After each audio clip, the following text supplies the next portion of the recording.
Bom dia, queridos amigos que participam do estudo da Palavra de Deus através da Escola Bíblica Dominical de nossa querida Igreja Batista de Neves.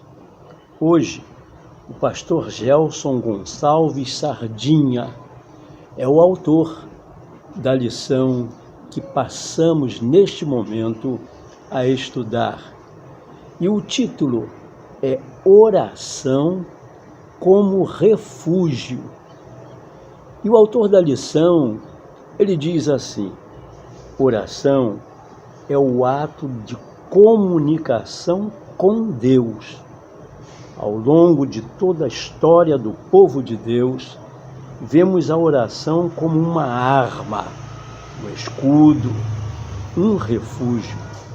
Nos momentos de paz e tranquilidade, bem como nos de dificuldades, guerras e sofrimento, a oração é um refúgio. No período do reinado de Salomão, Israel estava em plena expansão territorial. Vivia momentos de prosperidade, bem-estar social e paz. O templo foi construído e consagrado ao Senhor por meio de louvor e oração. Em resposta à oração consagratória do templo, em uma noite Deus se apresentou a Salomão e disse: ouvi a tua oração e escolhi este lugar para mim como templo de sacrifício.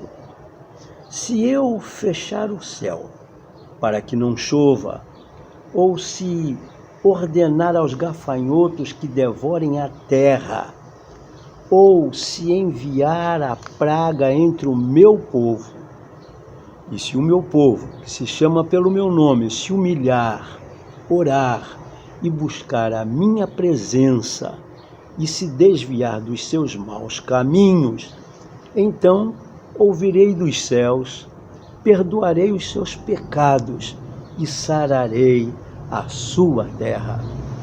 2 Coríntios 7, 12 a 14.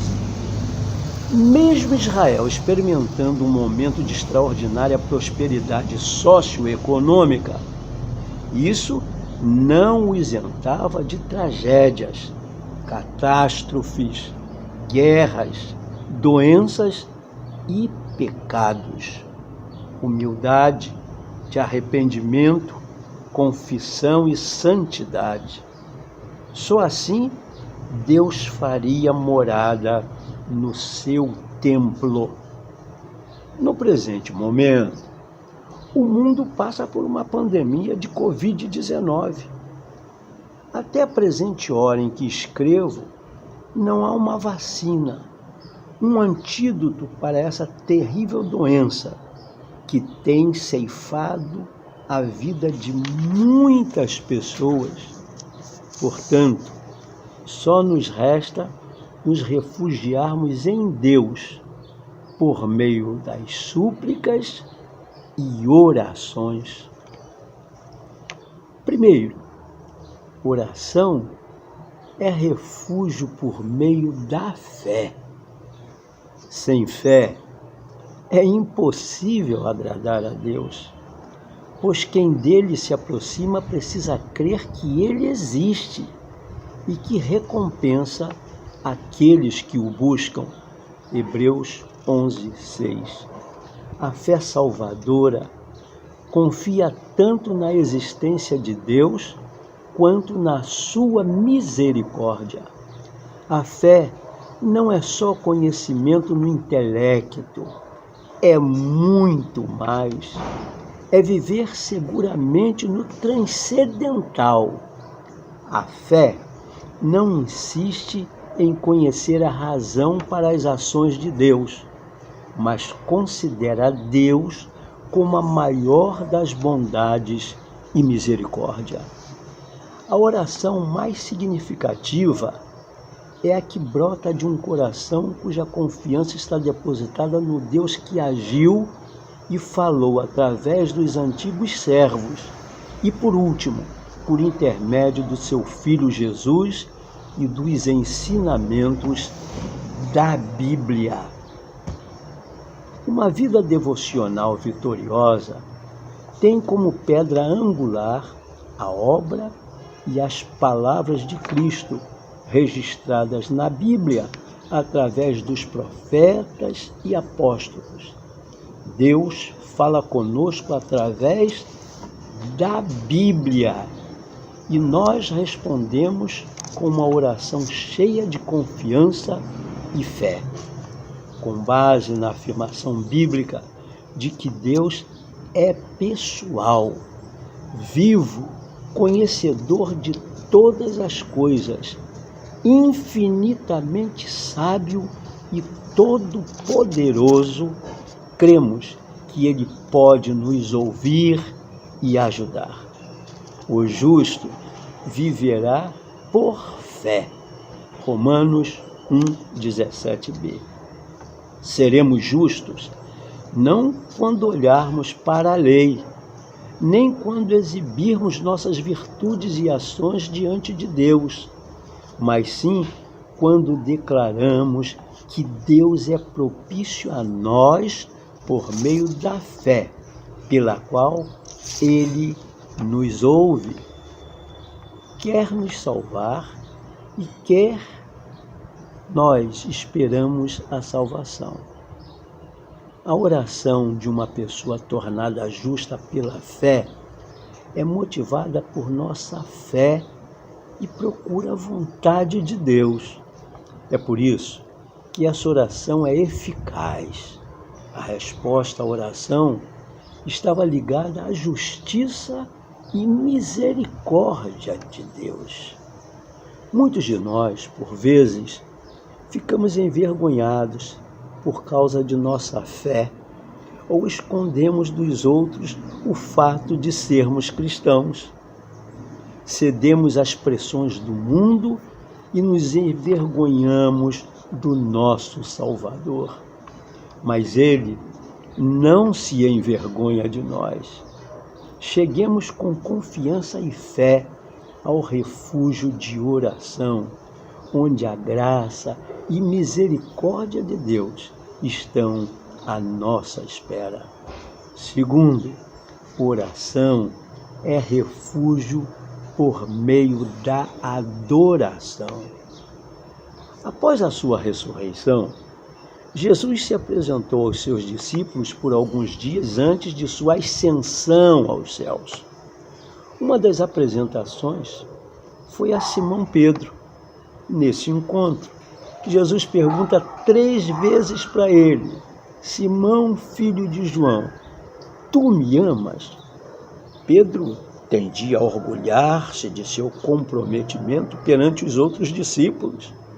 Tal orgulho o impedia de ver que Cristo tinha que morrer por ele e não ele por Cristo. João 13:37. Em seu triplo diálogo com Pedro, Jesus restaura esse discípulo para o serviço a ele e seu rebanho. O apóstolo João fez destaque do amor sincero de Jesus pelos seus discípulos.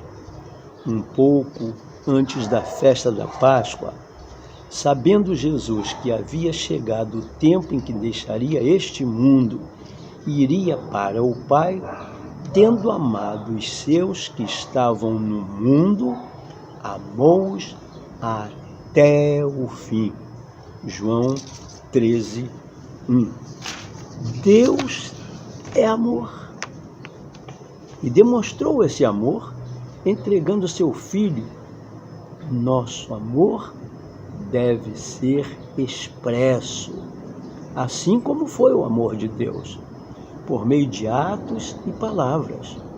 Às vezes, as pessoas acham difícil dizer eu te amo para Deus e para as outras pessoas. Porém, quando o amor que sentimos por Deus enche a nossa vida, não temos dificuldade de expressar em oração nossos sentimentos por aquele que, em última análise, é o responsável por tudo o que somos. Na adoração, reconhecemos que quem tem a primazia de nossa vida não somos nós mesmos, nem os outros, nem o nosso trabalho, mas Deus. Só o ser divino mais elevado merece o nosso mais elevado respeito. Diante de Deus, os anjos cobrem o rosto e clamam: Santo, Santo, Santo é o Senhor dos Exércitos. Isaías 6,3. Ao adorarmos ao Senhor com verdade e amor, nos refugiamos nele por meio da oração. Terceiro, oração é refúgio por meio da confissão. Se confessarmos os nossos pecados, Ele é fiel e justo para perdoar os nossos pecados e nos purificar de toda a injustiça. 1 João 1,9. Deus sempre faz o que é justo e correto. Ele é fiel às suas promessas e sempre mantém sua palavra. Pecados que cometemos voluntariamente, pecados de comissão e boas ações que deixamos de fazer, pecados de omissão, são a natureza pecaminosa de cada um de nós. Quem esconde os seus pecados não prospera, mas quem os confessa e os abandona encontra misericórdia. Provérbios 28:13. Aqui vemos a descrição do arrependimento sincero e do perdão dado por Deus àqueles que, por meio da oração, reconhecem sua pecaminosidade.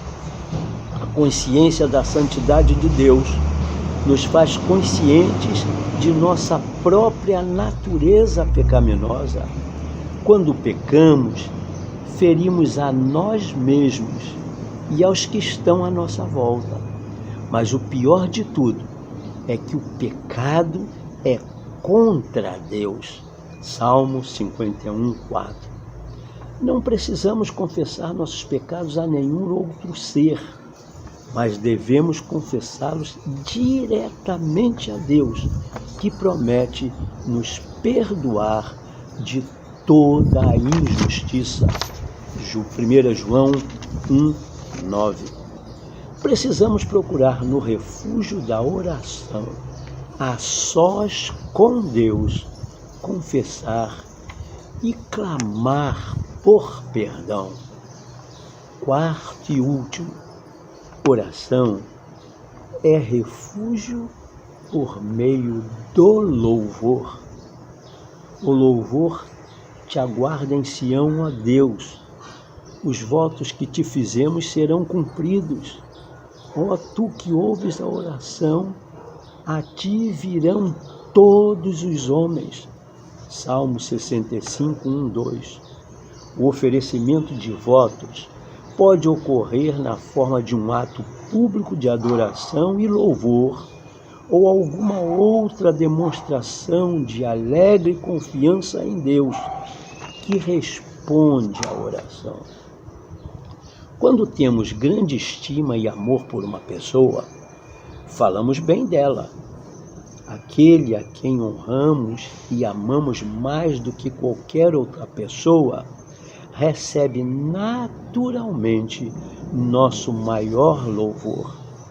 Louvamos a Deus por seus poderosos feitos, consoante a sua muita grandeza.